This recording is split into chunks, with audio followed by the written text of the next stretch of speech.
Olá a todos! Hoje apresentar-vos-emos um dos episódios da vida romântica intitulado Sarau no Teatro da Trindade, presente no 16º capítulo dos Maias.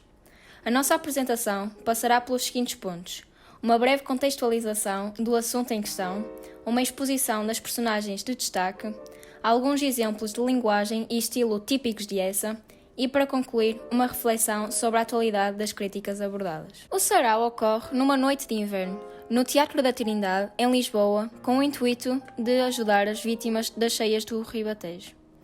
Protagonizado por oradores e artistas, Rufino, Cruz, Prata e Alencar, este episódio está repleto de situações que criticam a alta sociedade lisboeta lá reunida. Quanto às personagens principais da obra, Maria Eduardo não compareceu, alegando estar cansada, enquanto Carlos e Ega foram apenas para apoiar Cruz. É possível estabelecer uma relação antagónica com o antes e pós-sarau. Antes do sarau, o relacionamento de Carlos e Maria Eduarda mostra-se estável, há um clima de paz, já que todos os conflitos estavam resolvidos. Em contrapartida, o final caracteriza-se por um estado de ruptura causado pela descoberta, por parte de Ega, do incesto dos irmãos Maia. Além disso, é importante destacar a participação de outros personagens que contribuem de diferentes formas para o desenvolvimento da crónica de costumes exposta. É o caso de Carlos, Ega, Guimarães, Condes Govarinho, Eusébiozinho, Baronesa de Alvim, o Marquês, Steinbrocken e Dona Maria da Cunha. Passando agora às personagens principais deste episódio. Rufino, um dos oradores do sarau, é transmontano e surge como um homem arrogante e vaidoso. Em termos físicos, sabemos que é moreno, possui uma porção de barba na parte inferior do queixo e está de colete repuxado que descobriu o começo da cerola. Simboliza a orientação mental daqueles que o ouviam e idolatra quem o pode promover, neste caso, a família real. O seu discurso sentimentalista, retórico e teatral tem como tema a caridade, o progresso, a fé e Deus. A sua oratória revela ser superficial e pouco original, algo que coincide com a opinião de Carlos. É tudo muito seco, ideias e factos. Não entra na alma, é de primeira ordem. E recorre à imagem do anjo da esmola. Por fim, a sua retórica está repleta de artificialismos barrocos e ultrarromânticos que traduzem a sensibilidade literária da época, onde o conteúdo é menos importante do que a forma. Para além disso, o seu discurso é adulador. Rufino olhava constantemente para a zona das cadeiras reais, vazias, argumentando que a salvação residia na família real, nos poderosos e influentes. Esta atitude de excessivos elogios incomodou particularmente Alencar.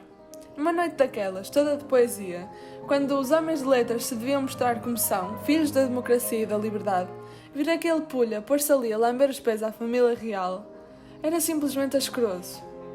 A multidão, essa, sorria simplesmente, elevada para a incomparável poesia da mão calçada de fina luva que se estende para o pobre. Dentro do público, podemos destacar algumas personagens que também deram um parecer positivo quanto à oratória de Rufino.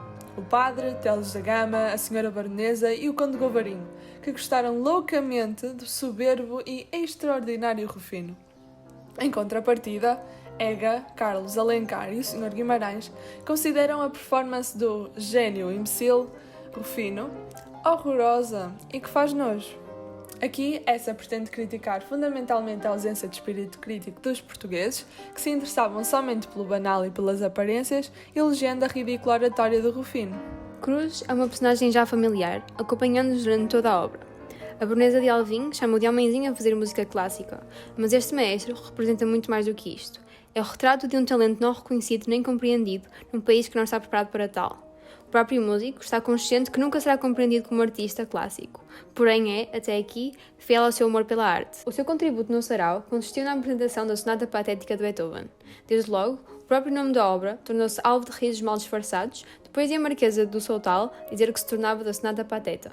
Porém, o título, patética, vindo de patos, a expressão grega que iluda a persuasão pelo sentimento, demonstra a intenção da obra, que procura invocar a piedade e tristeza do público. Logo, toda esta situação causa um efeito oposto ao pretendido. Em adição a isto, Cruzes fica atrapalhado e nervoso face ao desrespeito e ruído do público, refletindo-se na sua atuação. Pobre Cruzes, suando, estonteado por aquela desatenção rumorosa, atabalhoava as notas numa debandada. Acaba então por abandonar o palco, frustrado e alterado, sendo recebido pelos seus amigos presentes em abraços de consolo. e o Ega e o Carlos correram à porta, onde já esperavam o Marquês, o Kraft, o Taveira, para abraçar, consolar o próprio Cruz, que tremia todo, com os olhos gazeados. De notar, mais uma vez, uma teia de reações antes, no decorrer e após a performance. O desdém da baronesa de Alvim e o desinteresse das senhoras, que estavam cansadas e que puxavam por trás dos leques, contrastava com a apreciação amigável de Ega. Carlos sintetiza a atuação numa opinião amarga, porém comum, declarando o fiasco. Essa afirmação é espelhada pelas palmas ouvidas, que ressoaram moles e apenas de cortesia. Com tudo isto, o escritor aponta o dedo à ignorância e falta de sensibilidade artística da sociedade aristocrática, que carece de respeito aos seus artistas e é marcada pelo atraso cultural. É-nos apresentado um outro orador, o Prata, um homem muito alto e magro e de perfil triste. Embora a sua apresentação não seja descrita com o mesmo detalhe das restantes, é referido que este discurso é sobre o estado agrícola da província do Minho, e conseguimos perceber que leva um tom semelhante ao de uma reza, quando é dito um rumor lento foi escorrendo, rumor de reza. Isto contrastava ocasionalmente com momentos de expressividade exagerada. Devido a essa dicotomia, o discurso ganha um certo abstracionismo, que, em adição ao desapreço que o público mostra pelo tema, acarreta ao tédio e faz com que a maior parte da plateia se retire. Neste ponto, o alvo da crítica é o excesso de teatralidade, que tenta distrair de um discurso interessante de conteúdo, ainda que sem sucesso neste caso. Por último, apresenta-se Alencar, outra personagem já conhecida, sendo representante do ultrarromantismo. O seu discurso alia a política e a poesia de forma dramática, abordando o tema da democracia. Começa por fazer uma descrição sentimentalista, acabando com uma crítica social.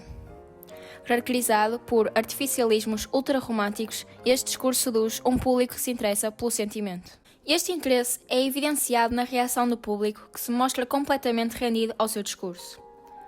Foi um entronecimento banhado às almas, um fundo arrepio de êxtase. As senhoras amoleciam as cadeiras, com a face meio voltada ao céu. À semelhança do resto da plateia, Maria da Cunha, Carlos e Ega comentaram positivamente o poema de Alencar.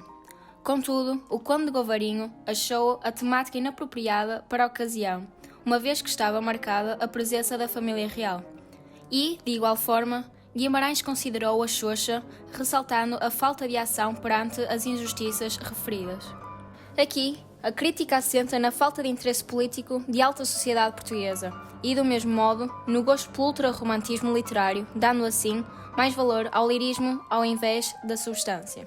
Ouve lá, isso que tu vais recitar, a democracia, é política ou sentimento?